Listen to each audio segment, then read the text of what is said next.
Come on. I actually have a affinity to Japanese swords because I don't think I'm the only person. When I was a kid, I really wanted to be a ninja. I really did. Anybody else? I really wanted to be a ninja. One of the things that ninjas are known for is their swift speed. So I have an actual pop quiz for people who want to be ninjas right now and who also parked in the Circuit City parking lot. I hate to do this, but there's a sale going on over there today, and I'm understanding that for people who parked in that lot, they're going to tow your cars unless you get up right now and move them. So I hate to do this, but if you parked in the Circuit City parking lot, you can leave the service right now. I would encourage you to leave the service right now. And we have volunteers who will meet you back at the north hallway, and they'll direct you to where you can park your car beside Circuit City. So I don't want anybody to get a ticket. So if that's you, seriously, not a joke, go, thank you, go. Don't get that ticket, and if you do get that ticket, don't bring it to me, because I told you, I warned you, and here we go. So, hey, real life happens, right? So we're talking about tests, trials, and tribulations today, and here we go, one right now. So I actually did some research on those swords. When I watched that video, I was just impacted by it, and remembering one of the reasons why I really liked those swords is just there's so much legend and lore that goes into making those. So just a couple tidbits that I just found interesting. It takes 15 men, 6 months to make one of these swords, these Kodo swords that he's talking about. 15 men, 6-month process. One guy's job is just to polish the edge of the sword, and he spends 2 whole weeks doing that. I mean, just crazy stuff. And these swords are heated to 1,500 degrees Fahrenheit. They're bended, and they're hammered, and they're molded. And what is produced on the other side of that is something that is incredibly rare and extremely valuable. These swords will sell for hundreds of thousands of dollars at auction because what this man does, very few people do. 30 people in the world are left to do what he does. And part of the reason for that is because very few people want to be a disciple, want to come under someone and spend the time and the patience and be tested to actually refine this process. It really is a lost art. What he's doing really is a lost art. And today, we are talking about a lost art in our society, something that we've lost even as people who may be in relationship with God, this spiritual journey that we're on. It's a lost art to persevere in the midst of tests, trials, and tribulations. And yet the Bible has a lot to say about that, because the reality is tests, trials, and tribulations, while God doesn't cause them all, is absolutely the anvil that God uses in our lives to make us into strong people, to produce capacities in us that we wouldn't get otherwise. God uses these situations in our lives like a master craftsman to build us into the people that he's calling us to be. And so let's just pray that today we would get a better understanding of how God uses these challenges in our lives and how he calls us to respond. God, I am asking that, first I ask that no one in Circuit City's parking lot gets a ticket. I just ask that, God, for their benefit. And God, I pray that today, as we talk about tests and trials and tribulations, that you just open us up and make us soft to hear what it is you want to say to us. I think this is one of those things I would love to avoid in life. And I wish that you had less to say about it in the Bible, because then I wouldn't have to wrestle with this reality as much. But it's there, and as we walk through James, it is unavoidable to tackle this topic. So I pray that as we do that, the voice that we would hear would be yours. In Jesus' name, amen. So this is week 2 of our series, James, Putting Your Faith to Work, and it's about the book of James, and we're just walking through it. And the topics that he's addressing, we're talking about and applying them to our life. And we're finding incredible relevance in this letter that was written to the early church thousands and thousands of years ago. So James, just for a reminder, James was actually Jesus' brother. Jesus had other siblings, and James was one of them. The thing about James was he was skeptical of Jesus when he was on the earth. James didn't believe everything Jesus was saying. It wasn't like he was like a committed follower of Jesus. He doubted him.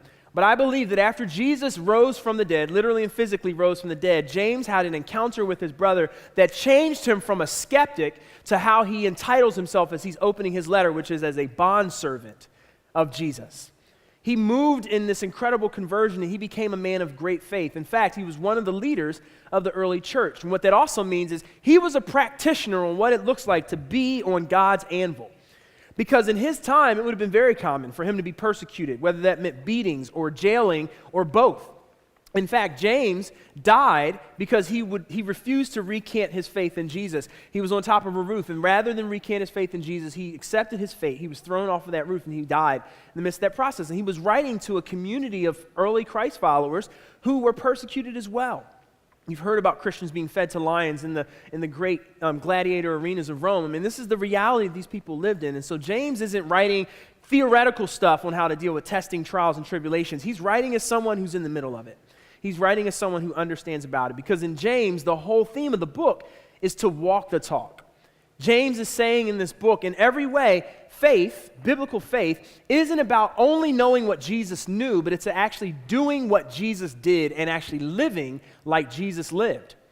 And so it's about action. And so last week, coming out of the service, we all had an action, a call to action, which was to read the book of James. So just to check in, how many people here actually read the book of James this week? Awesome. Good response on that. I want to know, how many people just sat down and knocked it out in one sitting?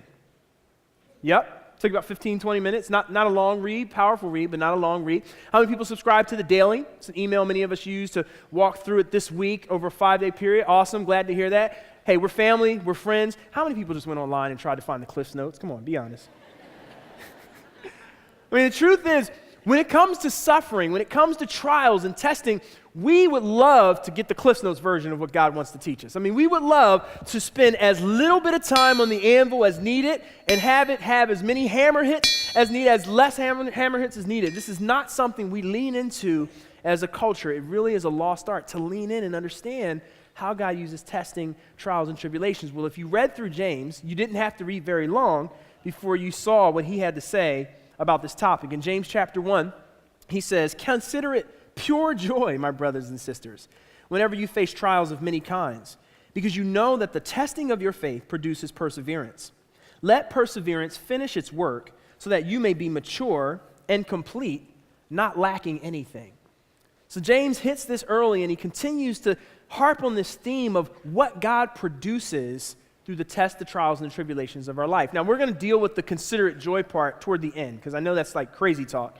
We're going to deal with that toward the end, but let's just suffice it to say that what James is describing in the balance of this passage is actually the process by which we become strong people.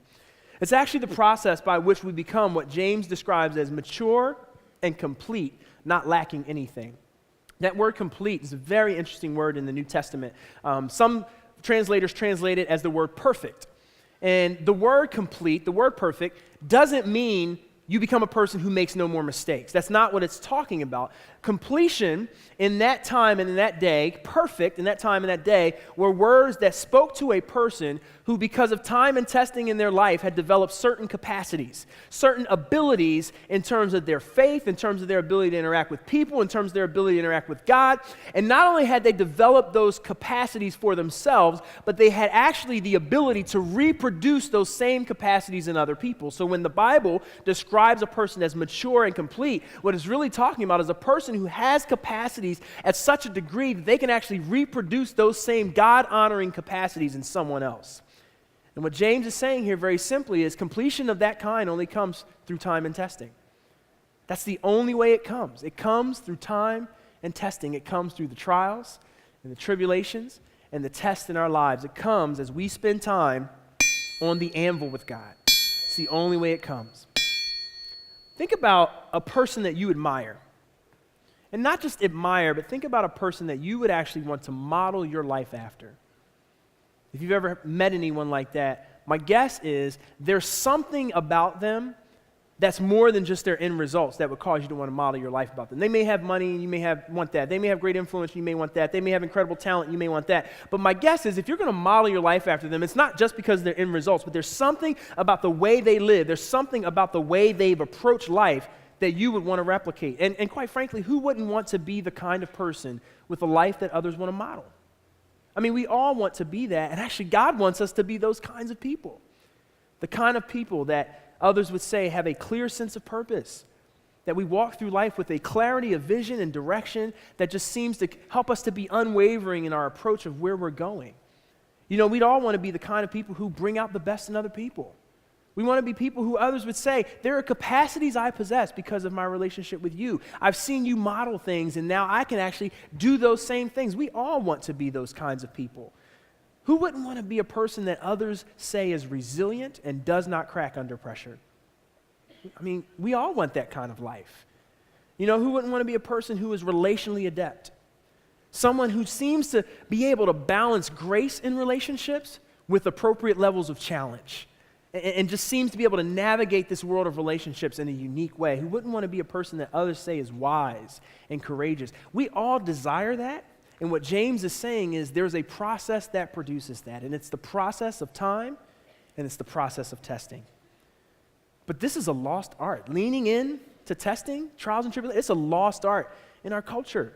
In fact, there are certain things about our modern context that we just need to recognize are new phenomena. They haven't always been the case for humankind. One of them is, while mankind has always struggled with the question of the problem of pain and why is there suffering in the world, it's only been in recent times that this has become the linchpin issue as to whether or not God actually exists. That's a modern phenomenon, only made available. We can only go there now because we live in such a comfort-laden society. We can go there now because whether or not the rain comes or not, we can still go to the grocery store and get fresh vegetables. But when you had to scratch your living from the ground and whether the rain came or didn't come impacted the crop, you understood difficulty differently because you lived in it. And people at that time didn't take that as a reason to say God doesn't exist. They may have said, we need to pray. They may have said, God, I don't understand what you're doing. But it's only in recent times that has become the linchpin argument as to whether or not God actually exists.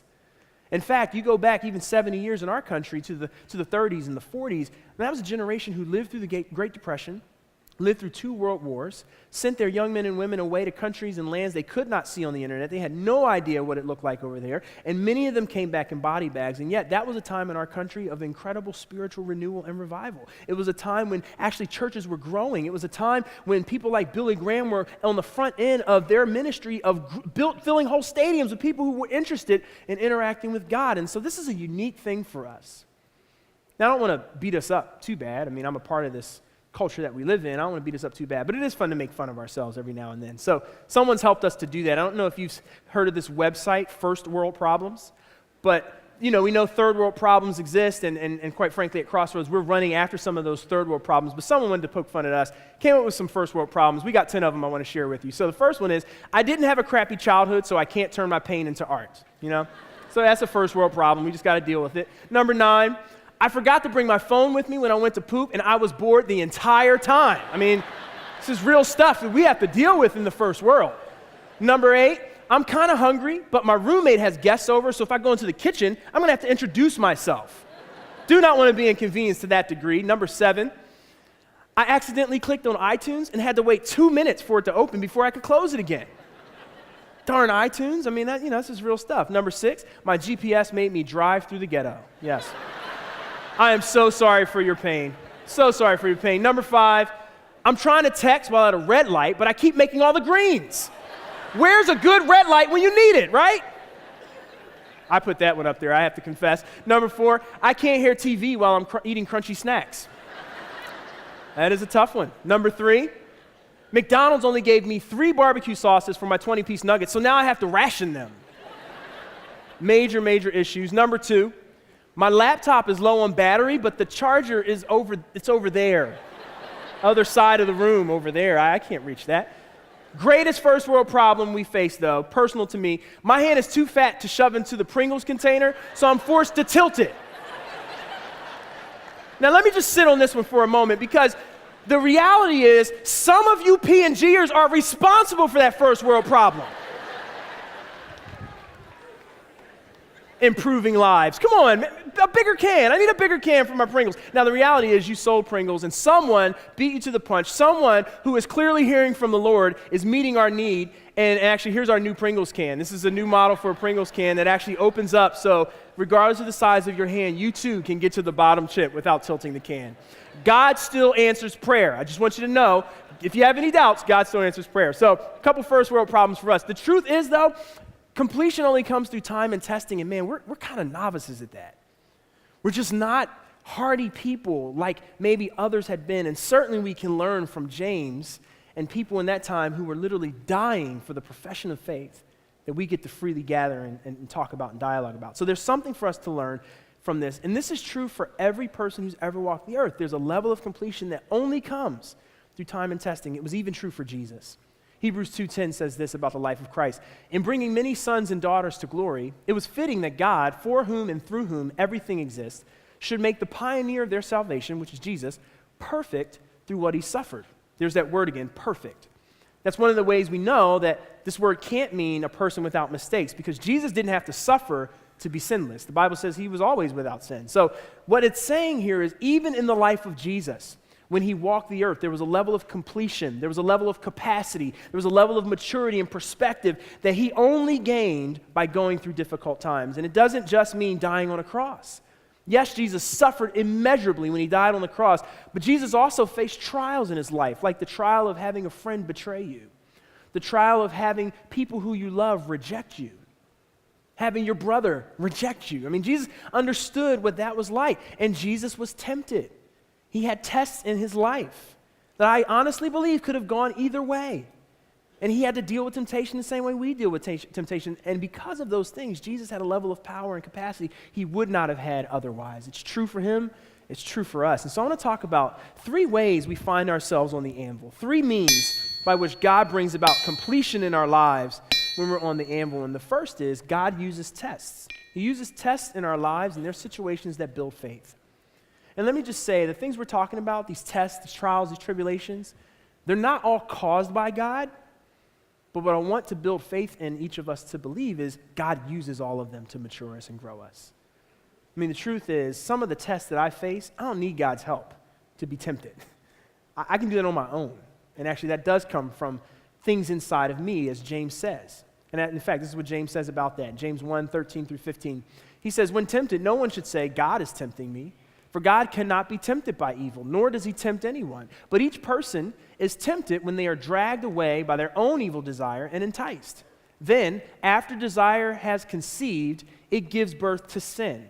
And sin, when it is full grown, gives birth to death. Let's leave this one up for a bit, guys. I want to just break this down, because James is really saying something here that's super helpful as we understand tests. I mean, what he's saying is tests are really those places in our lives where we are tempted.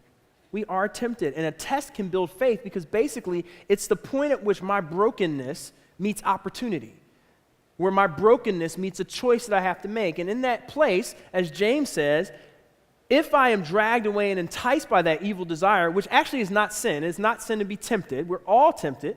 Jesus was tempted.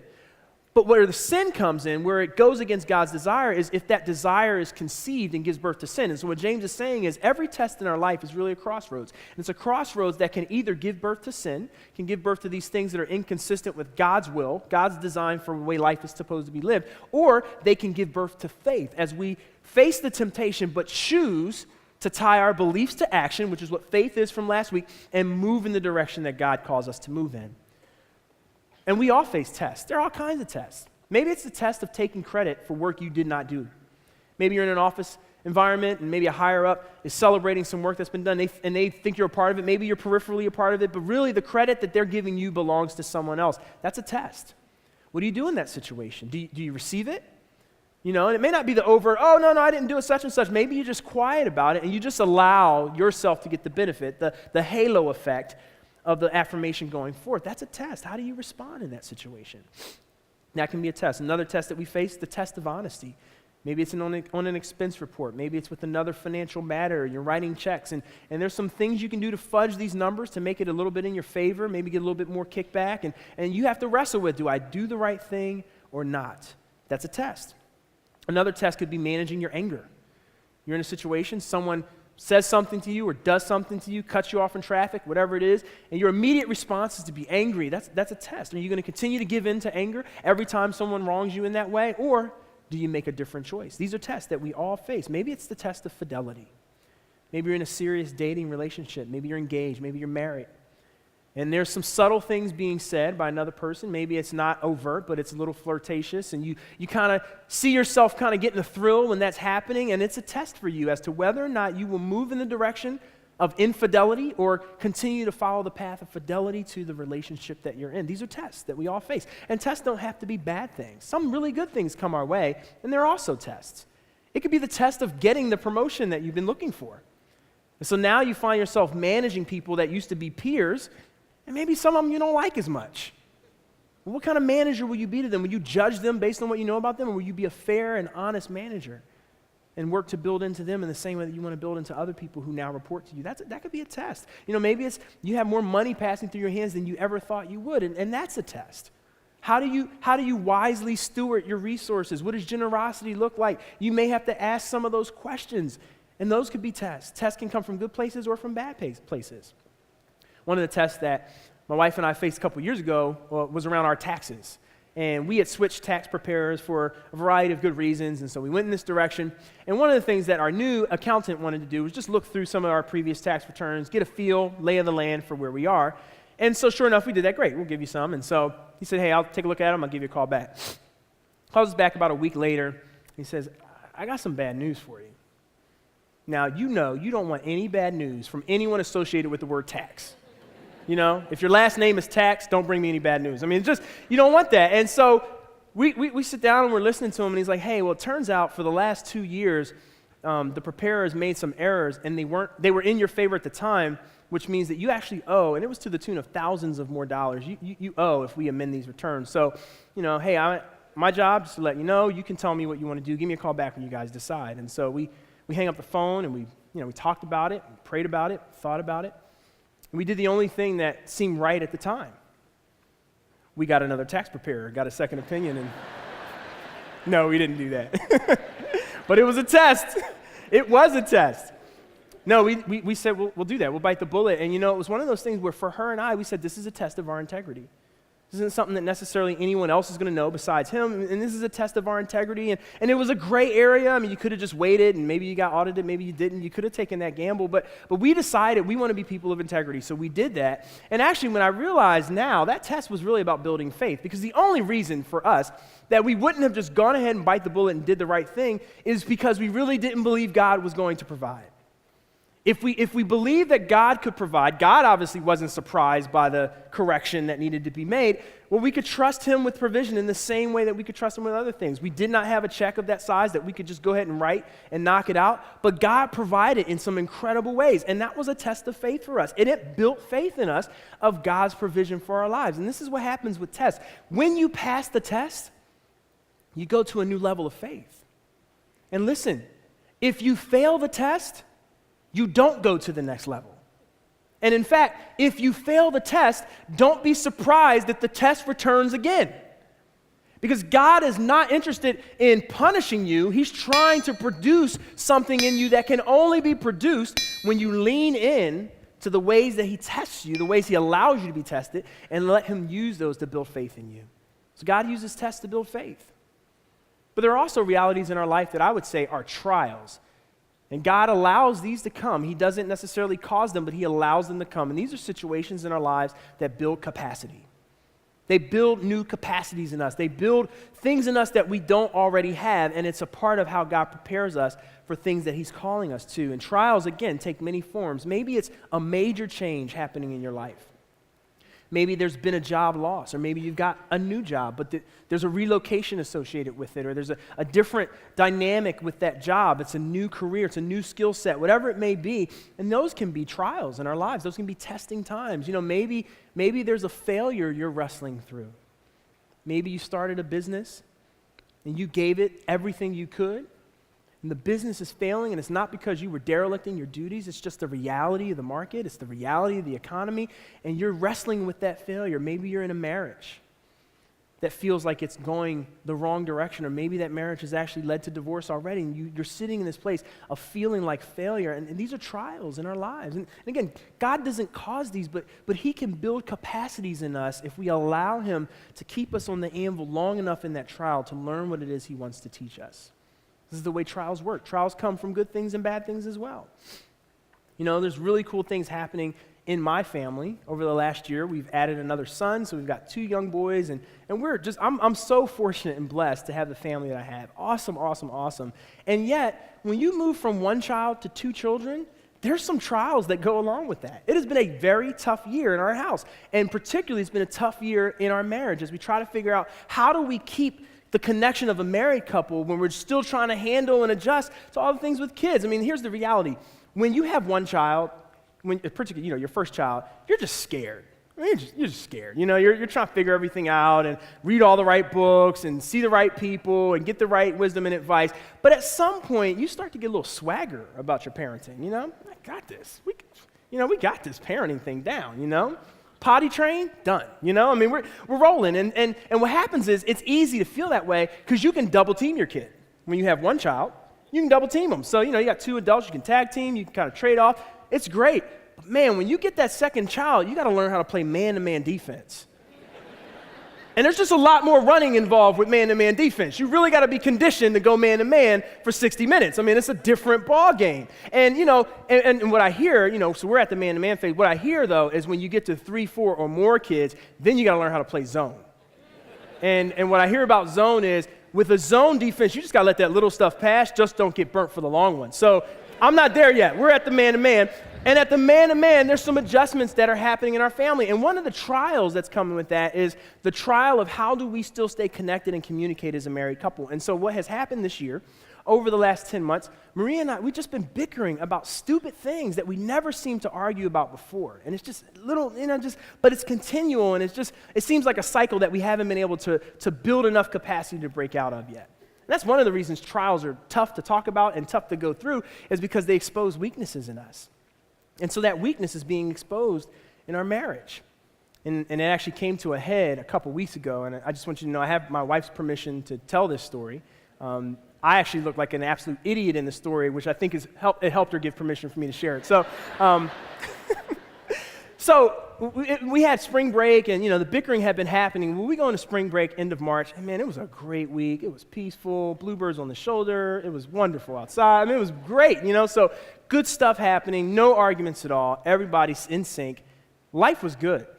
And there was a voice that was kind of like, going back to work, and some of this dynamic has to do with, how we interact with the comings and goings when I come home from work and all that, and we really haven't talked about it, so at some point we're going to have to deal with that. Well, sure enough, Monday, I go back to work, have a great day, but from the moment I walk in the house, I'm telling you, from the moment I walk in the house to the end of that night, bicker about dinner, bicker about the kids, whose turn is to do this, whose turn is to do that, I mean, we're just going at it, and it came to a head that night at bedtime.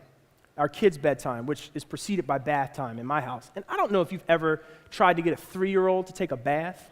I don't know if you ever tried to get a 3-year-old to do anything, but it helps me understand what it would be like to be a hostage negotiator. I mean, because pretty much you just want to say, kid, what are your demands? What do I need to do to get you to do this? I'm hungry. I'm thirsty. I got to pee. I got to go to the bathroom again. I'm hungry again. I mean, it's just back and forth, back and forth. So, I'm going through this with Nathan, and I'm like, Nathan, look, buddy, it's time to take a bath. It's time to take a bath. And he's like, oh, he's lollygagging. And I know the whole time I've got a nuclear option. I can always go to the nuclear option. And I'm like, I'm trying to not do that, but eventually I do. Nuclear option for him is, okay, you know what? No toys in the tub tonight. No toys in the tub tonight. And at that point, my 3-year-old turns into a weather siren. I mean, like, the tornado is around the corner, and he's wailing, and he's crying, and that voice came back and said, this will not end well. This will not end well. And so and the problem is, while he is wailing in the bathroom, which, by the way, has a great echo, great acoustics in the bathroom, while he's wailing in the bathroom, 2 doors down, my wife is trying to get our 9-month-old to go to sleep. Now, if hostage negotiation is the best description for a 3-year-old and taking a bath, then I would say trying to get a baby to go to sleep is like dealing with the slickest, worst used car salesman you've ever imagined in your life. I mean, even when you get the deal, you feel like you've been screwed. I mean, you don't know if you can do that again the next night. So sometimes you got to shush, sometimes you don't shush. Sometimes you got to dance, sometimes you don't dance. And so she's finally getting him to the place where he's sleeping when all of a sudden the weather siren goes off in the bathroom. And so sure enough, he's crying, and eventually I hear it from the bathroom. Samuel starts to cry. So we got 2 kids crying. And I'm in the bathroom at this point. I've got Nathan in the tub. I'm like, Nathan, please, just be quiet. Just be quiet. In my head, I'm like, be quiet. But I can't say that to him. So I'm like, be quiet, please. You can't do this. So sure enough, Maria, boom, she comes in the door, and she looks at Nathan. Nathan, what's wrong? Daddy won't let me play with the tub. And so she looks at Nathan, and she looks at me. And she says, Chuck, you really should have thought before you made that decision.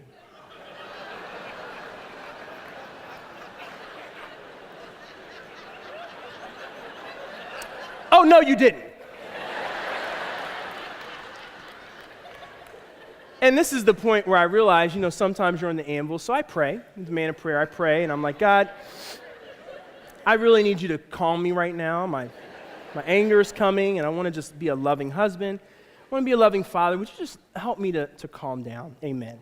Actually, that's not what I did. That's what I should have done. What I did was, she's leaving. She's going back to Samuel's room. Nathan is, Samuel is, and I am chasing her into Samuel's room, open the door and say, how dare you question my parenting in front of Nathan like that? I'm trying to put him down to bed. He didn't want toys in the tub. I had to make a decision. I made that call. You don't question me when I do that. And I am like, I'm acting like a fool. And it's one of those experiences, I don't know if you had these. It's an out-of-body experience where while the words are coming out of my mouth, there's a part of me that is the part of reason that's saying, no, no.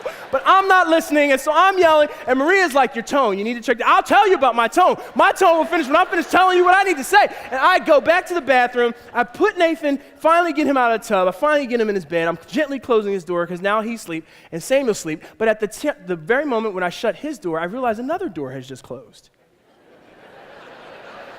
It's the front door. My wife has left the house. It's amazing how in that moment sanity comes back and you start to think and you're like, I was an absolute idiot. And I'll just tell you, I wish I could say that's never happened to me before. I mean, the truth is we've been in this cycle, and for me, I was interacting with God, and it was like being on the anvil. And two things that as I journaled about it, and that's what I did, I was journaling about it, I'm praying about it, and as I did that later, two things came out. One was I really felt God clearly saying, there's a capacity that is actually possible for you, and I want you to grow it. And it's the capacity to hear your wife's hurt, to hear her complaint despite her tone. Is that easy? No, it's not easy. And what does it typically do? It causes me to react like I did. I was just being defensive, and that's what I did. But God is really saying it's possible for you to get to a place where you can hear her concern and not respond to her tone. Man, that's like being on the anvil for me, but that's a capacity that God is building. And then the other thing that I heard God clearly saying is, you know what? Some of those systems you've gotten real cocky about with one kid don't work that way with two, buddy. Doesn't work that way with two. And one of them is this. I was processing the experience with a friend of mine. And he says, you know why they created happy hour, right? And I tell me why they created happy hour. I felt like I could go to happy hour at that point, that's for sure. But he said, well, it was, you need a time to decompress before you go home. And that's really what it's about. And so what he said is, you got to figure out a way for Maria to get a happy hour. Because the truth is, let's face it, she has the harder job. I can't even get the kid to stop wailing in the tub. She's all day with them and all the dynamics. And when I come home, and this is probably typical of a lot of households, when I come home as the parent who works outside the home, when I come home, I'm trying to be all play, and, it just disrupts a lot of stuff. And so I realized she needs space to decompress from her day. And actually, the space that she gets enables me to get a sense of what the day's been like with the kids. And what we're finding is, and we're trying to be more disciplined about doing this on a daily basis when I come home, and I'm trying to be more disciplined about helping myself decompress in other ways. And as we do that, we're finding that we have a little bit left in the tank at the end of the day to deal with those kinds of situations, because it's still a negotiation every night in the bath. That doesn't change. But there's a little bit more in the tank for us as a couple to navigate that, and on the other side of that, be connected to each other and talk to each other in civil ways. And I just realized God uses these things in our lives. He uses trials like this to build new capacity in us, to help us become a complete person. So he uses tests to build faith. He uses trials to build capacities. But the reality is there are some things in life that are absolutely just tribulations. God doesn't cause them. I believe they're just collateral damage of living in a broken world. And there's situations that refine. And this is the classic suffering as we think about it, losing a loved one, having to grieve through a marriage that didn't work out. For some of us, maybe losing a child, chronic illnesses. These are the things that life brings our way, and they're extremely painful. They're extremely painful. There are people that I admire, and when I think about why I admire them, and what I see as a through line in their lives is, at some point they've dealt with a tribulation, and they did something that is strange, and it helps me understand what James means when he says, count it all joy. Instead of running from that pain, I've watched them lean into that pain. I've watched them not blame God, although there may have been points when they blame God, but I've watched them just be on this anvil with God. One of them is my friend Kathy Beecham. Get to work with Kathy, and she's a friend, and I get to just interact with her a lot, and I just see so many things in her that I want as qualities in my own life. And I know for her, she would say a defining moment where God really refined many of those things in her life happened several years ago when, while she was at the pinnacle of a professional career, her husband Pete was diagnosed with terminal cancer. And for Kathy, she was literally at the precipice of success. I mean, one of the highest women in banking. She was incredibly influential. She had a lot going in her direction, nothing but upside. But when Pete was diagnosed, she backed away from all of that, and she said, today, everything changes. And from that day till the day that he took his last breath, she was with Pete every day. And as she lost Pete way too soon, and there were prayers for him, and there were healing services for him, and every treatment that they thought would be a breakthrough, he had it, but he ultimately passed away. And what I saw is Kathy, as she talks about this, not just lean into loving Pete up to the point where she died, but she actually leaned into the grieving process like no one that I have ever seen. And as she leaned into that process, she realized, hey, if I loved him well, then for me to be right with our relationship and for me to be right with my relationship with God, I've got to grieve him well. And she did that, and as she started to look for resources to help with that, she found them piecemealed, and she found that it wasn't necessarily a cohesive thing that was easy to access. And so one of the things that Kathy has done, because of her leaning in on the anvil of grief, is hundreds of people in our community have been able to get the same capacities because she's reproduced them through our grief support group here at Crossroads. She started that. And the reason she was able to start that is because there was a maturation and a completion in her that happened because she was willing to lean in on that. And I just want to talk to people in here who feel like you are on the anvil right now. Maybe it's the anvil of testing. Maybe it's the anvil of trials. Maybe it's the anvil of a tribulation and suffering unlike you ever thought you'd have to deal with in your life. And I want to encourage you with the story from the life of Jesus. You know, there's a time when Jesus was approached by a father who was in absolute anguish because his son was possessed by a demon. And these demons would cause his son to harm himself, would cause his son to throw himself into fires and to drop on the ground and harm himself in all kinds of ways. And this father is just in anguish. I mean, you can imagine living with this day after day after day, not being able to help your boy in any way. And he comes to Jesus, and he just says to Jesus, Jesus, can you heal my son? Can you heal my son? I mean, these demons, they cause him to jump into flames, and my boy just harms himself, and I know there's something going on spiritually. I can't fix it. Jesus, can you heal my son? And Jesus says to the father, anything is possible for him who believes. And man, you want to talk about who gets the award for the most honest response to Jesus? This guy, he wins it in my book, in the Bible. Because what he says to Jesus is, Jesus, I believe. I believe that you can heal my son. I believe that you can use this trial or this tribulation and you can redeem it in some way. Jesus, I believe. But he goes on to say, but can you help me with my unbelief? I believe, but can you help me with my unbelief? Because Jesus, if I'm honest, there are days when this trial feels like it's not building capacity in me, but it's draining capacity from me. Jesus, I believe, but can you help me with my unbelief? Jesus, I believe that this tribulation is something that you can use to refine me, that you can use it and have me on the anvil and I can come off a different person. But Jesus, there are days when the pain is so bad, I don't know if I can make it till tomorrow. Jesus, I believe, but can you help me with my unbelief? And Jesus responds to this man's honest confession of living in between belief and unbelief by saying, I'm going to heal your son. Because living in the tension of belief and unbelief is actually what hope is. And so what Jesus is saying to that man is, hey, what I hear in the midst of your belief and unbelief is a kernel of hope. And I want you to know that's good enough for me.